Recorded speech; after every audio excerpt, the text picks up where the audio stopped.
Welcome back to the channel and welcome back to another quick pick prediction video. In this video, I'll be predicting the lightweight bout between Ignacio Bahamondes versus Ludovit Klein. And how I feel about this one right here is I'm going average confidence Ignacio Bahamondes to beat Ludovit Klein. I feel based over 2 fights, not too many fights, but I think it's enough for me to lean. That's why it's not high confidence, not no lock confidence, but it's enough for me to lean average confidence for Ignacio Bahamondes. I feel like Ludovit Klein is starting to reach his ceiling, kind of. And also, I have seen him struggle twice now with taller fighters. We have seen Jai Herbert is a recent, but he got lucky. What was it, like a draw or something? It was some weird way that fight ended. But either way, it resulted in him not getting a loss. Yeah, so that fight was trending very bad for him. He was definitely going to lose that one. Might even got finished in that one. That was one. And then the Trezano fight. So it's 2 times I have seen him.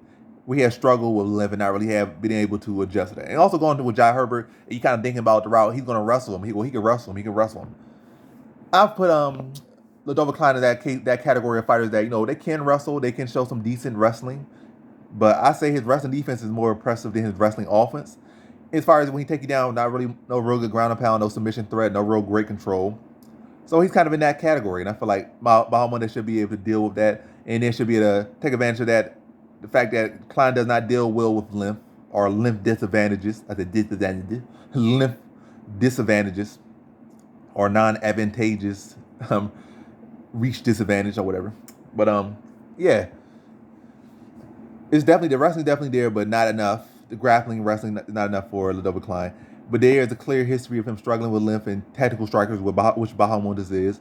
And also, it doesn't help the fact that he's coming off a fight where he went into with Jai Herbert, who just got pretty much clinched up, grappled up to a decision loss, and then he himself doesn't do that well with getting again grappled or grapplers or whatever. He's subject to getting controlled, and the fact that he had really no success in that department against him. Now he's going in with another lanky technical striker. He could have a similar opening. You just failed the same test last time. And I don't think he's gonna make no big adjustments. And so far it's been, maybe third time to charm, but I'm not leaning to no third time to charm for him. I think Bahamondes picks him apart for 3 rounds. I think he will try to go some takedown. I think he'll have some decent success, but ultimately, when there's no threat or no submission, your control game is not all that good, which will get like 30 seconds here, 30 seconds there, maybe add up to like a minute, 40 seconds of control time. In the rest of the fight, is you getting picked apart at distance and struggling to find your reach. But this guy picks you apart. He might even finish him, to be honest, but I'm going to be nice here. I'm going to say decision, but I might bet in the distance because Bahamondes is a finisher. And with all that reach and Klein trying to reach for stuff, he might easily get put on the highlight reel. So, but I'm going to say decision victory here for Ignacio Bahamondes. So in this one, I have Ignacio Bahamondes via decision.